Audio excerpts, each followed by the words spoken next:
Compose, épisode 18. Il faut savoir que le jour où j'ai dansé pour Beyoncé, la chorégraphe de Shakira m'a repéré et m'a demandé de danser aussi pour Shakira. Donc j'ai fait Shakira et Beyoncé le jour même. Pas mal, quoi. Ah ouais, grave. Et donc c'était bingo, quoi. Donc dans ma tête, non, c'est l'un des plus beaux jours de ma vie, parce que c'est là où vraiment ma carrière a vraiment bien démarré, quoi. Et j'ai rencontré mon agent aussi, parce que c'est vrai qu'effectivement, j'étais le seul danseur qui n'avait pas d'agent. Et donc c'était AMCK de Londres qui s'occupait justement de booker les danseurs. Et j'ai eu un bon contact avec elle. Elle est venue, elle m'a proposé de rentrer dans l'agence. Et puis de fil en aiguille, en fait, c'est elle qui m'a donné plein de jobs. Et j'ai pu vraiment faire le tour du monde grâce à elle et danser pour plusieurs stars, quoi. Cette semaine, j'ai la joie de recevoir Aurel Zola, danseur, chorégraphe et entrepreneur. Ensemble, on a parlé de son envie, plus jeune, de devenir basketteur professionnel, de sa découverte de la danse, du moment où il a compris que c'était bien plus qu'une passion, de sa relation avec son père, de son groupe Final FX, de la fois où il a dansé pour Beyoncé, de son envie d'aider de jeunes danseurs qui veulent devenir pros, de la compagnie de danse qu'il a co-créée de Revolutionary, de ses projets et de ses envies. Je vous souhaite une très belle écoute. Merci Aurel d'être avec moi aujourd'hui sur Compose. Il n'y a pas de souci, bonjour. Alors tu es danseur, chorégraphe, entrepreneur. Tu peux d'abord m'expliquer comment est né en fait ton intérêt pour la danse? Alors déjà, donc j'ai commencé la danse, j'avais 17 ans. Alors, il faut savoir qu'avant la danse, j'étais fan de sport et donc j'étais fan de basket. Donc j'ai commencé le basket, j'avais 7 ans. Et puis c'est vrai que je commençais vraiment à m'investir et puis je voulais en faire mon métier. Je voulais vraiment devenir sportif de haut niveau, jouer à la NBA. Et c'est vrai que mon père n'était pas pour le fait que je sois sportif. Lui, congolais, ma mère congolaise. Ils viennent du Congo dans les années 80. Et donc ici, ils viennent en Belgique, ils viennent à Bruxelles pour étudier et pour construire un avenir pour leurs enfants aussi. Donc du coup, moi, je leur annonce que je veux devenir basketteur. Mon père est pas content. Et donc du coup, j'arrête le basket à l'âge de 16 ans. J'arrête le basket. Et donc là, j'avais des amis de quartier, parce que j'ai grandi dans le quartier d'Anderlecht. Et mes amis de quartier, en fait, dansaient beaucoup. Et ils écoutaient beaucoup de musique hip-hop. Et ils dansaient en bas des immeubles et dans les garages. Et donc du coup, j'avais plus de temps vu que je ne jouais plus. Et c'est là que j'ai rencontré la danse. Ils étaient à fond dedans. Eux, ils étaient spécialisés dans le b-boying, donc dans le breakdance, la danse de sol en fait. Et j'ai évolué avec eux. On dansait tous les jours. Et c'est vrai que la danse nous a rapprochés. Mais pour moi, la danse à ce moment-là, c'était vraiment... ça allait toujours déjà un moyen d'expression. Et c'est vrai qu'à ce moment-là, j'avais besoin d'extérioriser beaucoup de colère face au fait que je ne pouvais pas jouer au basket et que mon père n'était pas d'accord, qu'on était en guerre. Donc j'avais ce sentiment que mon corps voulait absolument extérioriser. Donc la danse m'a permis justement de pouvoir vraiment mettre des... Comme je n'arrivais pas à mettre des mots, je mettais des mouvements. Et ça a été un peu une sorte de thérapie, on va dire aussi. Hein. Ensuite...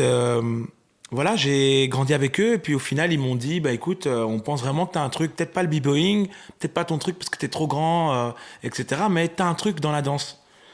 Et ils m'ont dit écoute, va faire des cours de danse. Donc du coup ce que j'ai fait, c'est que j'ai été m'inscrire à une école de danse. À cette époque-là, c'était le Studio GM qui se trouvait à Berkham-Saint-Agathe. Et donc là, j'ai eu l'occasion d'avoir mon premier cours de danse.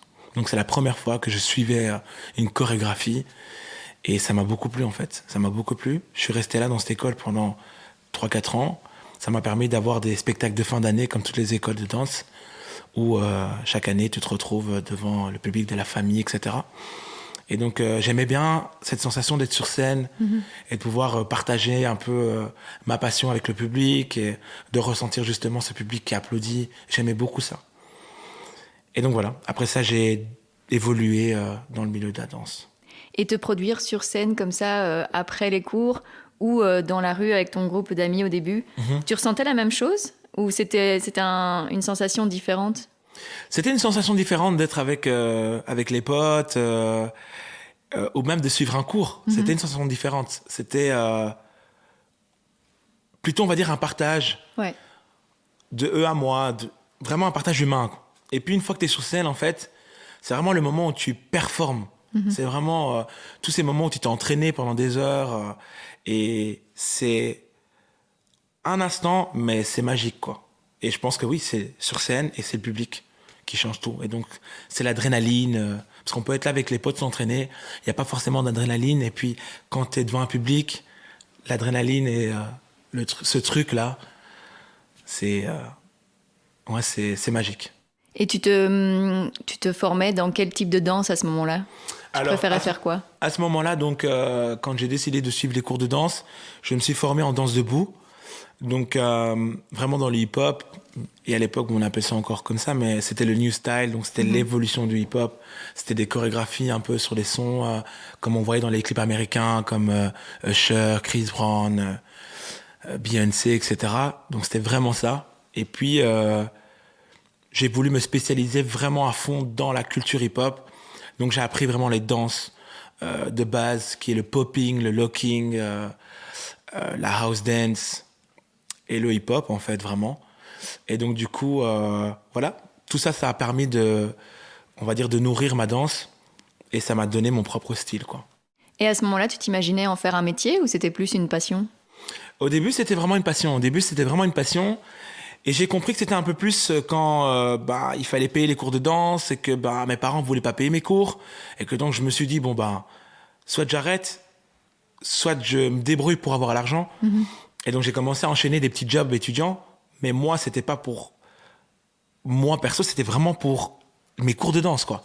Donc, et là, j'ai compris que c'était beaucoup plus que juste une passion, que vraiment, je voulais m'investir. Mm-hmm. Et donc voilà, après ça s'est développé. Tu t'es rendu compte en fait de tout ce que tu étais prêt à faire pour vivre cette passion. Exactement. C'est vrai que c'était assez fou parce que les cours de danse à l'époque, ça coûtait cher. Et puis mes parents, ils me soutenaient pas dans tout ça. Donc effectivement, d'aller travailler comme ça par soi-même, t'as 17 ans, tu dois commencer à les nettoyer, etc. Bon, après, on le fait, je l'ai fait. C'est non loin que je dénigre, mais c'était vraiment pas pour m'acheter ma petite paire de baskets ou mon téléphone, mais c'était vraiment pour payer mes cours pour toute l'année, quoi. Et ça te faisait quoi que tes parents te suivent pas dans cette passion? C'est vrai qu'au tout départ, on est jeune, on comprend pas forcément, donc ça me faisait pas grand-chose. C'est juste qu'effectivement, quand je voyais les parents des élèves qui venaient les voir, et puis, tu sais, après le spectacle, on se voit et on boit un verre et on discute un peu, et ils nous donnent un peu leur ressenti face au spectacle. Mais moi, il n'y avait pas mes parents, quoi. Donc, du coup, c'était un peu... Ça me faisait un truc. Et donc, en rentrant à la maison, je disais toujours à mes parents, écoutez, aujourd'hui, j'ai un spectacle et tout. Mais ils n'étaient pas très intéressés. Ils me disaient toujours, d'abord les études. Et puis la danse, on verra après. C'est pas un métier. Donc, voilà. Et justement, comment c'est devenu un métier? Alors, comment c'est devenu un métier, pardon. On va dire, il faut savoir que j'ai rencontré mon groupe, qui a été vraiment, on va dire, l'une des étapes, les plus importantes dans mon parcours de danseur, parce que donc l'équipe s'appelait Finale FX, et avec cette équipe-là, on était vraiment comme une famille, donc on s'entraînait tous les jours, on allait à la gare non-stop, on créait des chorés tout le temps, et on s'inscrivait par nous-mêmes dans des compétitions en France, et puis on allait en Allemagne, en Belgique, et donc on gagnait pas mal. Et donc du coup, en gagnant, on avait des fois des prix, on faisait des pubs, etc. Et on était payé. Ou on nous appelait pour juste shooter une vidéo pour promouvoir des vêtements, etc. Donc du coup, là, on a constaté qu'on pouvait se faire un peu d'argent avec. Et puis on nous appelait aussi pour donner cours. Et donc du coup, là, j'ai commencé à donner mes premiers cours. Donc je gagnais un peu d'argent. Donc du coup, je pouvais, en plus de ça, payer mes cours avec les cours que je donnais, justement. Donc je me suis dit, il y a un truc, quoi. Et puis, de temps en temps, j'ai aidé ma mère à faire les courses et tout. Alors, eux, ils étaient au courant que je ne travaillais pas. Pour eux, ils se disaient, mais en fait, t'as eu cet argent, mais tu l'as eu où? Je l'ai eu avec la danse. Oh, ok. Et donc, du coup, c'est de fil en aiguille, en fait, que j'ai commencé à faire mon réseau dans la danse, grâce à Finale FX, parce qu'on devenait connus. Et puis, on donnait des cours individuels. Moi, je donnais des cours dans des écoles. Et puis là, je devenais connu aussi de mon côté. Et puis après, voilà, j'ai développé un peu ma danse, mon réseau. Et puis, voilà, comme je dis toujours, un jour où tu rencontres des danseurs d'autres d'autres pays qui te disent, ben, tu sais, il y a une audition là, ou il y a un truc là, ou il y a une télé qui demande d'avoir des danseurs. Et donc, ça commençait à être, de fil en aiguille, vraiment un métier, en fait. C'est vraiment par des relations, par du bouche à oreille que tu peux te créer, en fait, un réseau, quoi. C'est ça, exactement. Surtout dans l'art, en fait. Parce que, bon, ben, t'as beau t'entraîner à la gare et dans ta salle de danse, mais si tu sors pas de là, on ne te voit pas. Donc, du coup, effectivement, c'est vrai qu'en rencontrant d'autres danseurs, d'autres chorégraphes qui te voient danser, ils te disent, ah, t'as un truc, bah écoute, j'ai une petite vidéo, tu peux pas... Puis tu viens, tu fais sa petite vidéo, et puis écoute, j'ai un job, on m'a appelé pour chorégraphier, tu veux pas danser? Et puis tu te retrouves à danser avec d'autres danseurs. Donc voilà, c'est de fil en aiguille en fait, vraiment. Et donc un jour, il y a eu un casting pour un gros événement et pour une star internationale. Tu peux un peu nous expliquer ce qui s'est passé? Oui, bien sûr. Donc on reçoit un mail avec mon ex-compagne, et donc le casting parle de audition pour les MTV Awards. Et donc le casting se passait à Berlin. Donc du coup, bon, ben voilà, on lit un peu le truc et on constate qu'en fait, ils cherchent des danseurs, donc des hommes, pour une prestation. Et avant de commencer à organiser le voyage, je me dis, je vais appeler quand même le booker. Et donc le booker me rassure en me disant, oui, tu peux venir, mais sache que voilà, on prend rien en compte. Tu viens de Belgique, ton voyage, on le paye pas. Si t'es pris, tant mieux. Si t'es pas pris, dommage. Moi, je me dis, c'est le risque à prendre. J'y vais, let's go. Et donc, je prends l'avion le lendemain matin, j'arrive à Berlin. Et puis j'arrive là, on me reçoit tranquille. Et puis j'arrive là et je vois plein de gars. Et voilà, on était 300. Et puis je vois en fait donc le directeur artistique de Beyoncé qui débarque. Et voilà, il arrive devant nous tous, très bref. Il nous dit, voilà, on a 20 minutes. Je cherche 5 garçons. C'est pour Beyoncé. C'est pour le show dans 3 jours. Voilà. Et donc, les danseuses... Et là, coup de pression quand même ou pas? Ah ouais, coup de pression de dingue. Hein. Coup de pression de dingue. Puis je vois les danseuses en fait qui sont très connues de Beyoncé qui débarquent et qui nous montrent la Corée. Elle montre en 10 minutes, on était 300, on voyait rien. Moi, j'allais devant parce que je me dis, tu peux être nice et derrière parce que je suis trop grand, mais là, chacun sa chance, quoi. Donc, je me mets devant, j'apprends la Corée et puis on passe par groupe.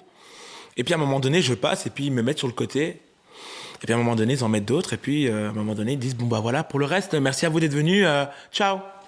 Et moi, je me dis, je regarde les autres et je dis, quoi, on est pris et tout. On commence directement la répète, on monte sur scène, le mec nous explique comment ça va se passer. Bref, j'étais déjà dedans, quoi. Même pas le temps de réaliser. Ouais. J'ai réalisé, en fait, après 1 heure, quand Beyoncé a débarqué et qu'elle a monté les escaliers du stage, elle a fait la bise à tout le monde, elle a demandé à tout le monde le nom, donc elle me fait la bise. Elle me dit, where are you from? Et moi, je dis Belgium. What is your name? Aurel. Alors, elle bégayait un peu mon nom et je trouvais ça nice parce que j'ai pu avoir un peu plus de temps avec elle. Et ouais, voilà, c'était... là, à ce moment-là, j'ai compris que j'étais pris et que j'allais danser pour Beyoncé, quoi. C'était ma première star internationale. Pour moi, c'était un rêve. Et comment ça s'est passé alors le jour de l'événement? Comment tu l'as vécu? Ah, le jour de l'événement, c'était magique parce que au-delà du fait de danser pour Beyoncé, c'était une grosse organisation. C'était quand même les MTV. J'avais l'habitude de regarder ça à la télé. Donc du coup, d'être là, d'être dans les backstage et puis de voir d'autres artistes aussi. Il faut savoir que le jour où j'ai dansé pour Beyoncé, la chorégraphe de Shakira m'a repéré et m'a demandé de danser aussi pour Shakira. Donc j'ai fait Shakira et Beyoncé le jour même. Pas mal, quoi. Ah ouais, grave. Et donc c'était bingo, quoi. Donc dans ma tête, non, c'est l'un des plus beaux jours de ma vie parce que c'est là où vraiment ma carrière a vraiment bien démarré, quoi. Et j'ai rencontré mon agent aussi. Parce que c'est vrai qu'effectivement, j'étais le seul danseur qui n'avait pas d'agent. Et donc là, c'était AMCK de Londres qui s'occupait justement de booker les danseurs. Et j'ai eu un bon contact avec elle. Elle est venue, elle m'a proposé de rentrer dans l'agence. Et puis de fil en aiguille, en fait, c'est elle qui m'a donné plein de jobs. Et j'ai pu vraiment faire le tour du monde grâce à elle et danser pour plusieurs stars, quoi. Pourquoi c'était important d'aller à l'international, en fait, de pas rester en Belgique? Tout simplement parce que l'opportunité est beaucoup plus grande ailleurs qu'ici.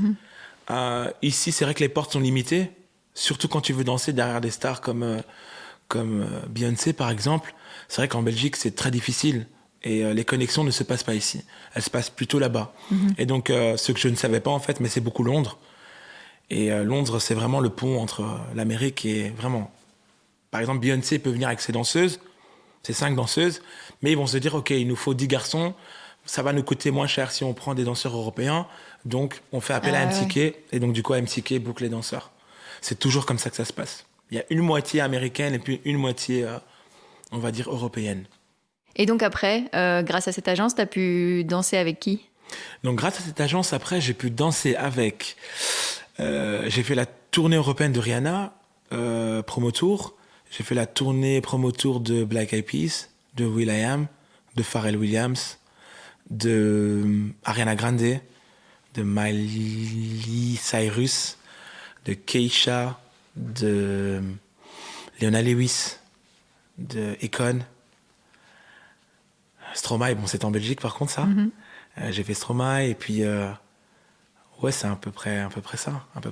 Et ça représente alors combien de temps quand tu pars en tournée comme ça? La tournée et même la préparation avant, ça représente combien de temps? Ça dépend le show, mais c'est vrai que quand tu tournes comme ça pour une promo, je dirais les répètes, c'est plus ou moins 2 semaines, mais vraiment tous les jours. Et vraiment du matin au soir, quoi, de 8h à 19h. Après, au niveau des tournées, ça dépend. Des fois, on peut te booker pour 2 mois, des fois pour 3 mois, des fois pour 1 mois, des fois pour 6 mois. Donc voilà, ça diffère un peu, mais c'est à peu près ça, ouais. Et comment tu les vivais, ces tournées? Ah, c'était génial. Moi, j'avais l'occasion de bouger, de voyager, d'être d'un pays à un autre. C'est vrai que bon, après, c'est fatigant parce que tu vas danser à Londres et puis le soir même, vous partez en Espagne. Et puis après, tu enchaînes l'Italie. Des fois, t'as pas forcément le temps de visiter les villes, mais juste d'être là avec l'équipe, de partager ce moment et puis avec l'artiste aussi, parce que bon, faut savoir qu'on mange avec eux. Des fois, on peut aller faire du shopping, ils nous offrent des choses. C'est vraiment chouette, quoi. C'est vraiment, tu te dis, c'est un rêve. C'est vraiment un rêve. T'es là, moi, j'aurais jamais imaginé que ça allait être comme ça. Mais effectivement, c'est top. Tu fais vraiment partie de leur équipe, quoi, de l'équipe de ces stars. Bien sûr, tu fais partie de leur équipe. T'es vraiment l'artiste. T'es considéré comme un musicien ou comme les mecs de la prod, quoi. Tu es le danseur, donc tu fais partie de l'équipe, clairement. Ouais. Et quand ça a commencé, tout ça, tes parents, ils avaient quel regard, du coup, par rapport à ce métier? C'est vrai que là, à ce moment-là, ils commençaient déjà un peu à me suivre. Quand j'ai commencé à faire les stars, ils commençaient déjà un peu à me suivre. Et c'est vrai que quand je leur ai dit, quand j'ai dit à mon père, papa, je danse pour Beyoncé, il m'a dit, c'est qui Beyoncé? Je vois pas. Et puis quand on lui a montré, il a dit, ah ouais, d'accord. Donc quand il a vu les MTV, parce que par contre les MTV, il connaissait. Et après, il m'a suivi. Il connaissait pas mal d'artistes. Black Eyed Peas, c'est pas son truc, mais il connaissait quand même. Donc du coup, quand il en parlait au travail, par contre, là, c'était autre chose, quoi. Quand il parlait avec ses collègues lui disaient, mais attends, mais ton fils, il a dansé pour Pharrell Williams. Tu sais c'est qui Pharrell Williams? Enfin, voilà. Il était très fier. Très fier. Et ça n'a pas été facile. C'était un combat très difficile avec mon père. Parce que lui, il est très... c'est pas une question de valeur, mais il avait son idée on va dire, de la vie. Et puis bon, c'est par rapport à son vécu, je peux pas lui en vouloir. Donc du coup, ça n'a pas été facile pour lui de pouvoir s'intégrer ici. Puis il est dans la médecine, donc il a fait de grandes études. Et donc il voulait que ses enfants fassent de grandes études aussi. Et bon, moi je suis l'aîné de la famille, on est 4 quand même. Donc du coup, il voulait que je donne l'exemple. Et pour lui, c'était clair que je devais faire des études de niveau. Et quand je lui ai dit que j'allais arrêter les études pour la danse, c'est vrai, il n'était pas très content, on était en guerre. Mais après, bon, que veux-tu qu'il fasse? Il ne devait qu'accepter. C'était une évidence. Donc, j'ai dû lui prouver. Et c'est ça qui a été, pour moi, un moteur dans mon parcours de danseur. Ça a été mon feu, en fait. À chaque fois que je faisais des auditions, on me prenait tout le temps. Et les danseurs, ils me disaient toujours, mais t'es toujours pris. Et je leur disais, mais tu sais, quand je suis en audition, j'ai pas de stress. Moi, le seul stress que j'ai, c'est que je puisse prouver à mon père que j'ai pris la bonne décision. Et donc, du coup, quand je faisais les castings, c'est lui que je voyais. C'était mon feu, quoi. Pas toujours positif, mais ça me donnait la rage de percer, de vaincre. Et donc, voilà. C'est un peu ça que j'ai avec mon père. C'est un peu cette relation. En fait, entre guillemets, il t'a aidé en rejetant cette idée bien sûr. Que tu fasses ton avenir dans la danse. Bien sûr, bien sûr. Il m'a aidé, c'est vrai. Après, ça partait vraiment d'une émotion. Au départ, il n'a pas accepté le basket. Et donc, quand je lui ai proposé la danse, il n'a pas accepté non plus. Donc, moi, j'ai eu une peur, en fait, de me dire... En fait, à chaque fois que j'ai un rêve, mon père, il me le prend. Et non, ça suffit, en fait, stop. Moi, je vais le prouver que je peux aller jusqu'au bout et qu'en fait, mon rêve est bien réel, quoi. Et donc, comme je dis, ça a été mon moteur. Et quand tu es revenu, du coup, de ces tournées, qu'est-ce qui s'est passé? Qu'est-ce que tu as eu envie de faire pour la suite? Alors, pour la suite, c'est vrai qu'après, tu rencontres pas mal de monde et puis tu as envie d'aller plus loin. En tant que danseur, c'était chouette, mais je voulais être chorégraphe. Je voulais chorégraphier les artistes. Je voulais coacher les artistes. Donc c'est vrai qu'effectivement, là, j'étais parti sur une optique où je faisais beaucoup plus de vidéos, où j'étais en retrait. Je ne dansais plus, mais j'étais vraiment en tant que chorégraphe. Et donc, je mettais ça sur Internet, etc. Et d'ailleurs, j'ai une petite anecdote sur ça, que je n'ai jamais racontée. Ah. C'est que... donc un jour, je reçois un mail d'une production avec qui je travaillais qui me dit, écoute, Beyoncé, elle cherche des chorégraphes, donc ce serait cool que pour cette musique-là, tu puisses faire quelque chose. Et donc moi, je suis emballé, je me dis, génial, je fais le truc et tout. Et alors, je rassemble des danseuses, je crée, je filme et j'envoie. Et donc, j'ai pas de nouvelles comme ça pendant 2-3 semaines, un mois, et puis je pars à Kinshasa parce que j'avais un voyage à faire là-bas. Et donc, j'arrive là-bas et puis les danseuses me disent « Ah, mais en fait, tu sais, le clip, la musique que tu avais chorégraphiée, le clip est sorti. » Je dis « Ah ouais? Mais non, c'est une blague. » Et donc, elles me disent « Check, parce que franchement, je pense qu'elle a volé des idées que tu as placées dans la vidéo. » Effectivement, c'était flagrant, quoi. Mais il y a eu une polémique par rapport à ce moment-là, et j'étais un peu déçu d'ailleurs. Mais bon, au final, ce n'était pas elle, c'était vraiment la production. Et en fait, ce qu'ils ont fait, c'est qu'ils ont demandé à plein de chorégraphes de donner des idées. Et en fait, ils ont rassemblé toutes les idées des chorégraphes et ils les ont mis dans un clip, quoi. Et donc, il y avait mes idées. Moi, j'étais très honoré, parce qu'au final, j'ai pas voulu rentrer dans cette histoire d'attaquer en justice ni quoi que ce soit. J'ai trouvé ça gratifiant. J'ai pris ça comme on va dire comme quelque chose de positif. Je me suis dit, c'est que mon travail leur a plu et que, au final, ils m'ont pas appelé, c'est pas grave. Mais effectivement, j'ai de la valeur, quoi. Et donc, du coup, voilà, ça, c'est la petite anecdote. Et j'ai fait ça pour plusieurs artistes. J'ai fait vraiment des submissions, ce qu'on appelle vraiment des mises en situation. Et j'ai envoyé à pas mal d'artistes. Et puis, j'ai chorégraphié aussi, notamment en Flandre, pas mal de gens, pas mal d'artistes flamands très connus comme Natalia, avec qui je m'entendais très bien. Et j'ai chorégraphié presque ces concerts ces dernières années. Et, on a fait pas mal de shows TV aussi, donc voilà. Et pourquoi en Flandre? Comment t'es arrivé du côté flamand? J'ai commencé à danser du côté flamand très tôt d'ailleurs. C'est d'ailleurs là que j'ai eu mes premières expériences vraiment en tant que danseur. On me faisait danser sur scène pour des artistes pas connus, que je ne connaissais pas, ou des émissions de télé où on faisait un peu les petits teasers où il y avait de la danse, alors on dansait. Donc j'ai remarqué en fait qu'en Flandre il y avait beaucoup d'opportunités. Il y avait du travail, en fait, pour les danseurs. Ils appelaient les danseurs pour tout et n'importe quoi. Et donc, du coup, c'était bien pour nous, parce qu'on était très bien payés, en plus. Et donc, voilà, de fil en aiguille, en fait, aussi en Flandre, c'est vrai qu'il y a des chouettes connexions qui se font. Il y a des danseurs de Flandre qui sont aussi cool, et donc, après, qui te mettent sur des projets. Donc, c'est vrai qu'ils sont beaucoup plus actifs qu'en Wallonie, ça, c'est sûr. Donc, moi, j'ai été repéré comme ça, de fil en aiguille, par des danseurs qui prenaient mes cours, et puis qui m'ont dit, ce serait cool que tu fasses ce job avec moi. Et puis, voilà. Après, ça s'est fait. Hein. Ouais, à ce moment-là, tu donnais toujours des cours de musique aussi? De danse, pardon. De danse. Oui, je donnais toujours des cours de danse. J'étais très actif. J'ai continué à donner cours en tout cas réguliers, vraiment, dans des écoles, jusqu'à mes 30 ans. Et ça, c'est quelque chose que tu voudrais refaire aujourd'hui ou pas forcément? Non, pas forcément. Moi, ce que je veux faire aujourd'hui, c'est vraiment... vraiment, on va dire, transmettre mon savoir à des jeunes qui veulent vraiment devenir danseurs, qui veulent devenir pros, leur donner tous les outils nécessaires, leur donner vraiment les astuces, à quoi il faut faire attention, comment se présenter à un casting, mais qu'est-ce qu'il faut faire pour créer ton réseau, etc. Donc, moi, c'est mon objectif premier. Donner cours, j'adore. Donner cours à des gens qui sont passionnés de la danse aussi, j'adore.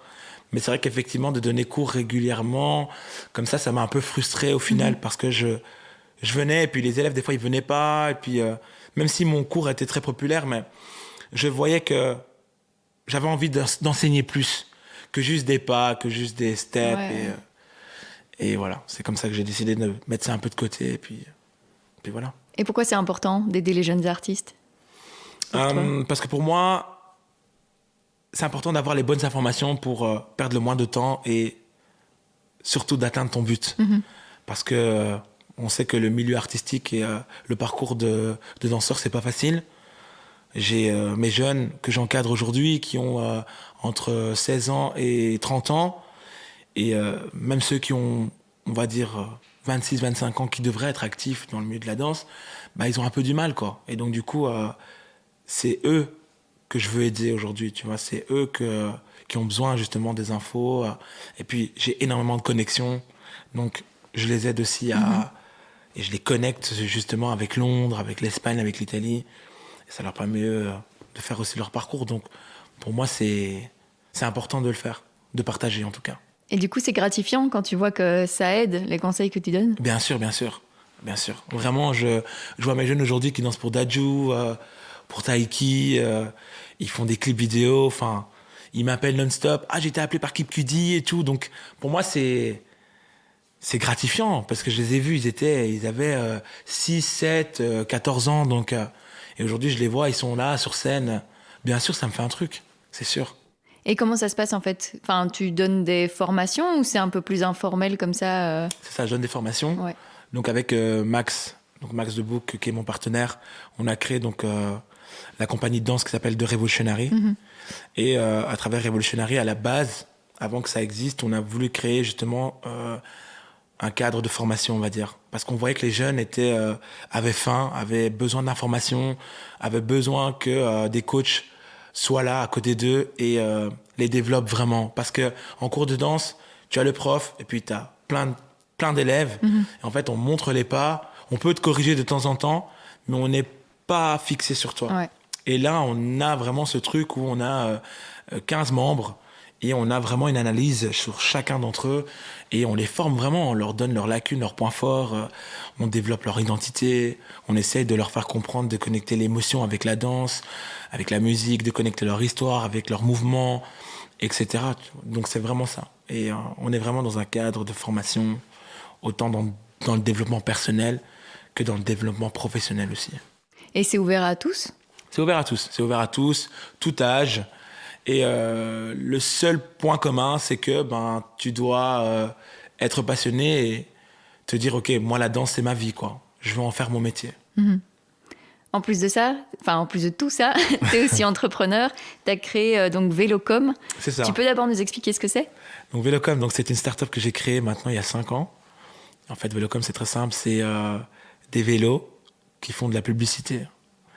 Mais je vais être plus précis. Vraiment, c'est... on va dire, une agence de communication spécialisée dans la publicité d'affichage à vélo. Donc on a ces vélos verts que j'ai créés, qui sont en fait les messagers, qui sont des vélos qui vont communiquer pour les commerces, les événements, les sociétés, les startups. Et à la base, j'ai créé ça parce que j'avais un ami qui avait un magasin et qui était... dans le quartier d'Ixelles, mais il avait peu de visibilité. Donc, il a dû faire faillite, il a dû fermer. Et donc, du coup, en échangeant avec lui, il m'a fait comprendre qu'effectivement, les commerces qui s'implantent dans un quartier, voilà, ils ont du mal à essayer d'avoir une clientèle du quartier, tout simplement, de proximité. Et donc, du coup, je me suis dit, pourquoi pas créer de la pub pour eux. Et c'est vrai que pour les commerçants, c'était cher. La publicité que vous voyez sur les abribus ou... c'était énormément d'argent. Et donc, du coup, je me suis dit, je vais créer une pub qui soit à juste prix et qui permette aux commerçants de se faire voir un peu partout. Et donc, j'ai créé cet affichage qui circule mobile. Et puis, l'idée du vélo est arrivée. Et puis, le vélo vert est arrivé parce que le vert est sensible. Et donc, les gens sont très sensibles à tout ce qui est green aujourd'hui. Et donc, voilà. Après, j'ai, on va dire, créé une équipe. Aujourd'hui, on est 5. Et voilà, ça fait 5 ans qu'on est là. C'était une première pour moi parce que j'ai étudié la com, mais c'était pas du tout mon truc. Mais pour moi, c'était plutôt le challenge de changer un peu, de faire autre chose. Parce que j'estime que chaque être humain est capable de créer plusieurs choses. C'est pas parce que tu es spécialisé en peinture que tu ne peux faire que ça. Je pense qu'on peut faire plein de choses. Et dans ma tête, c'est tous les jours, j'ai plein de projets, j'ai envie de faire plein de choses. Des fois, je me dis, calme-toi, Aurel. D'abord, que tu puisses structurer, tu vois. Mais voilà, je suis comme ça. J'aime bien entreprendre. Et Vélocom, c'est un projet qui me tient à cœur, vraiment. Et justement, comment tu te structures? Alors, comment je me structure? Déjà, sur mon mur, j'ai plein de post-it. J'ai plein de lignes du temps. J'ai tous mes projets. Et puis, voilà, je sais que la semaine, j'ai principalement du lundi au samedi où je peux être très actif. Et donc, du coup, voilà, je séquence mon temps, quoi. Je me dis, voilà, le lundi, je vais travailler sur Vélocom, le mardi, plutôt sur du Revolutionary. Parce qu'aujourd'hui, c'est vrai que au-delà du centre, en fait, au-delà de la formation que j'offre aux jeunes, ben, c'est devenu une compagnie de danse. Vraiment, on démarche pour qu'on puisse avoir des contrats. Et on a pas mal de contrats pour des marques comme BMW, Snipes, etc. Donc, du coup, c'est pour donner aux jeunes vraiment cette expérience de la scène et du métier. Et puis, donc, je m'occupe de Revolutionary. Et puis, voilà, entre-temps, j'ai aussi mes coachings privés que je donne. J'aide aussi des amis à se développer aussi dans l'entrepreneuriat. Je leur donne un peu les filons que moi j'ai eus. Donc, voilà, je structure un peu en fonction des jours. C'est un peu ça, ouais. Et dans tout ça, tu trouves encore le temps de danser ? Je trouve encore le temps de danser dans tout ça, ouais. Parce que mon corps me demande de danser, tout simplement. C'est quelque chose que j'arrêterai jamais. Des fois, je me projette quand j'aurai 90 ans. Je me dis, mais je serai toujours là en train de faire des moves. Ça fait partie de moi, vraiment. Donc, non, le temps, je le trouve pour danser, vraiment. Et avant, vraiment, il y a longtemps, tu t'imaginais un jour devenir entrepreneur, devenir indépendant, avoir comme ça tous tes projets perso ? Non, pas du tout. Pas du tout. C'est vrai que au départ, bon, j'ai commencé la danse, donc je voulais danser. Et puis, voilà, au fil des années, j'ai compris qu'il fallait entreprendre pour percer dans la danse. Et puis, ça m'a appris plein de choses. Et en fait, après ça, bon, bah, quand j'ai eu, je crois, 30 ans, 31 ans, je me suis dit, bon, j'ai fait pas mal, j'ai tourné pas mal, j'ai fait tout ce que je voulais faire. Aujourd'hui, j'aimerais vraiment mettre mon temps dans un autre challenge. Et donc, j'ai développé, voilà, ma start-up.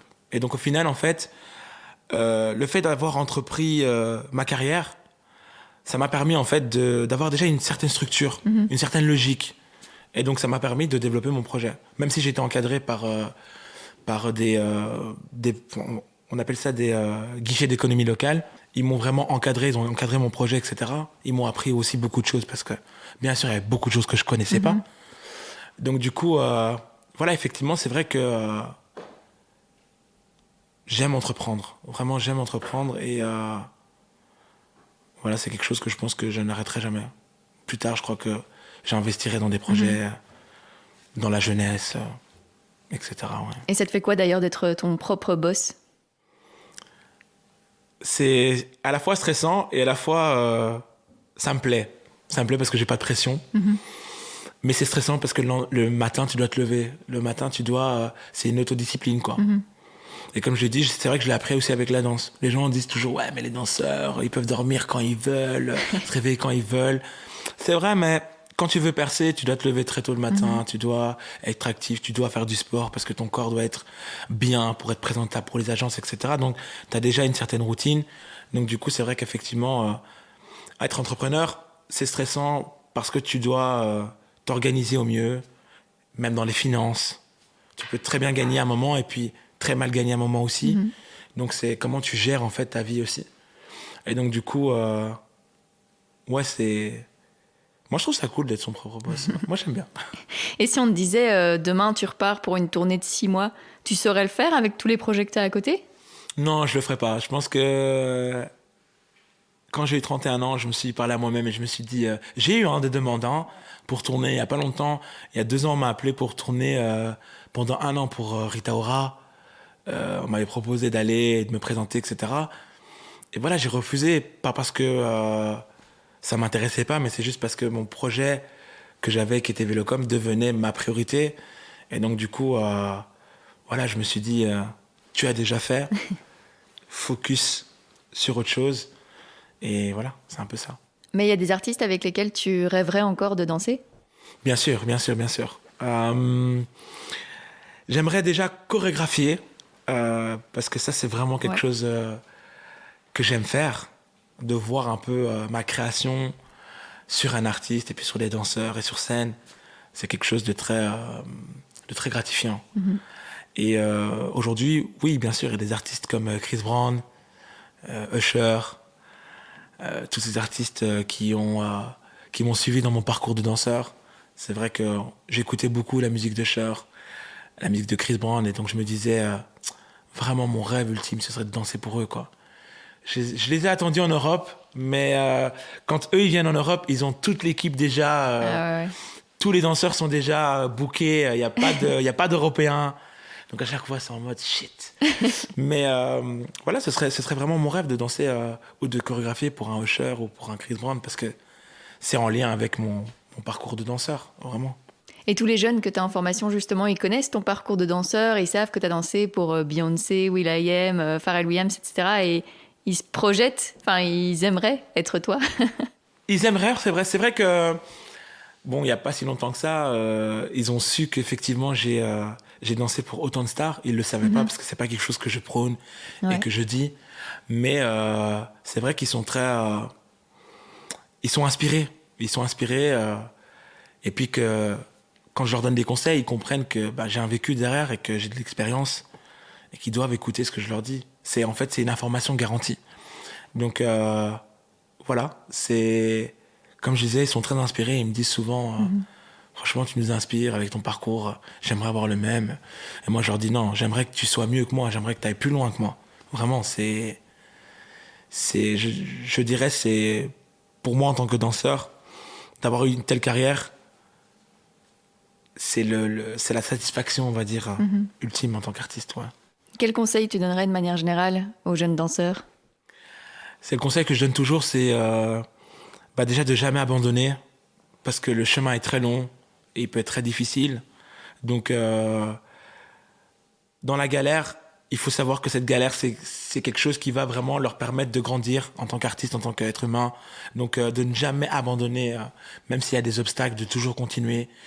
De toujours avoir son objectif de vue et puis de vraiment apprendre à analyser son environnement.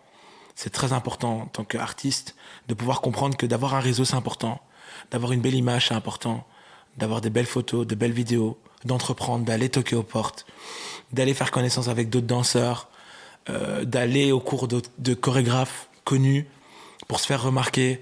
Tout ça, ça fait partie en fait du système, ça fait partie du jeu. C'est pas en t'entraînant dans ta salle de danse ou en allant au cours à Bruxelles que tu vas percer.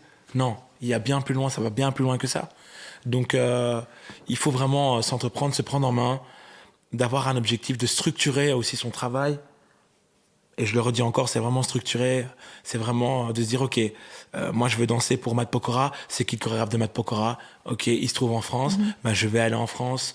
Je vais aller en France avec mes outils. Quels sont mes outils? Mes photos, mes vidéos, et moi, ma personne, mon dynamisme, etc. Et tu vas et tu te présentes, vraiment. D'essayer d'aller viser les agences aussi. Il y a des agences partout dans le monde. En Allemagne, il y a de grandes agences. À Londres, il y a de grandes agences.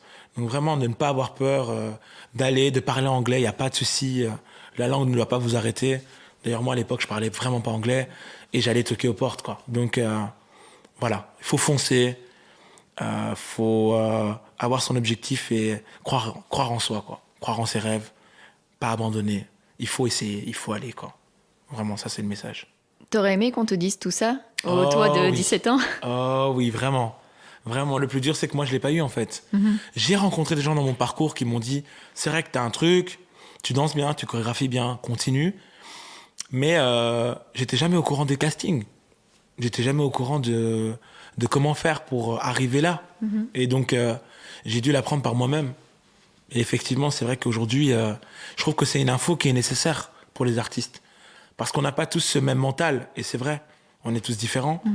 Mais c'est vrai que quand on a les infos, ça donne un peu plus d'espoir, on va dire. Et donc, du coup, tu as un objectif plus précis, quoi. Que de te dire, OK, je suis dans ma salle de danse, par où je commence. Donc voilà, c'est un peu ça. Et alors, en 2021, il y a eu le prix Golden Afro Artistic Award. Exactement. Ça t'a fait quoi de recevoir ce prix, d'avoir cette reconnaissance ? C'est vrai que j'étais très honoré. J'étais très honoré parce que ça m'a vraiment mis en lumière, surtout en Belgique, à Bruxelles, ce que je n'étais pas vraiment. Oui, je l'étais dans le milieu de la danse, mais pas dans le milieu culturel, par exemple, ou autre. Et c'est vrai qu'effectivement, de recevoir ce prix, déjà, c'est très gratifiant parce que ça met vraiment... ça donne de la valeur au travail. Et en recevant ce trophée, je me suis vraiment vu au tout début dans les gares, en train de galérer et de me dire j'espère qu'un jour je recevrai un prix pour ma carrière. Déjà de faire ma carrière et de recevoir un prix, c'était un rêve, quoi.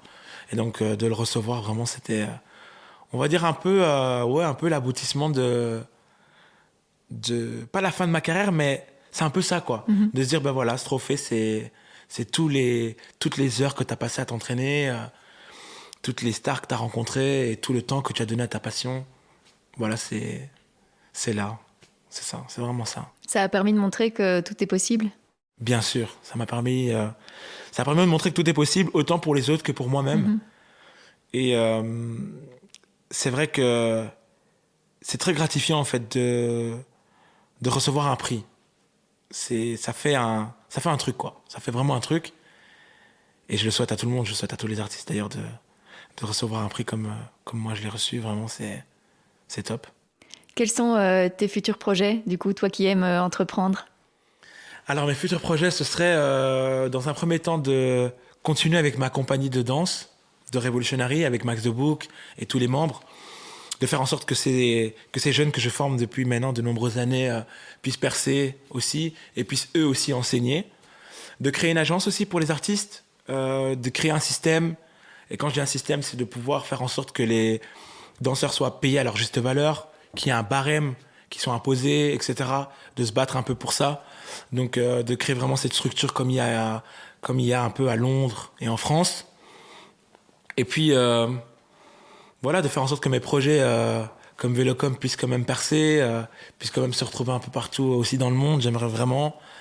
Et voilà, à côté de ça, continuer aussi à enseigner mon savoir, de donner des workshops de temps en temps. Et puis, ouais, c'est un peu ça. Je vais te poser la dernière question rituelle du podcast. D'accord ? Qu'est-ce que tu aimerais oser faire et que tu n'as pas encore fait? Alors, bonne question, waouh.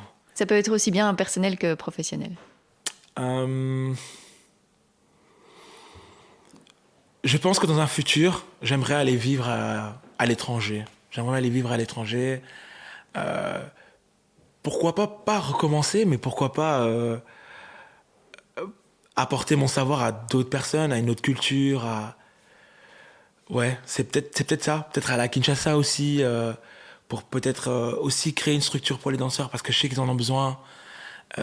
Mais c'est quelque chose qui demande beaucoup de courage, parce que c'est une terre qui est très difficile à conquérir, avec tout ce qui se passe autour. Donc du coup, c'est un risque. Mais ouais, je dirais ça. Je dirais... et de pouvoir peut-être aussi investir dans les projets, dans la jeunesse, si je peux me le permettre, et de voir d'autres projets grandir. Je dirais ça pour le futur. Ouais. Merci beaucoup. De rien, avec plaisir. Top. Merci Aurel d'avoir accepté mon invitation. Je vous mets quelques liens pour découvrir son univers dans les notes de cet épisode. J'espère qu'il vous a plu et si c'est le cas, n'hésitez pas à laisser des étoiles sur Apple Podcasts et Spotify et à vous abonner à Compose sur Instagram, Facebook et Twitter. Et enfin, si vous voulez soutenir financièrement ce projet, c'est possible via Patreon et Utip. On se retrouve dans 2 semaines pour un nouvel épisode.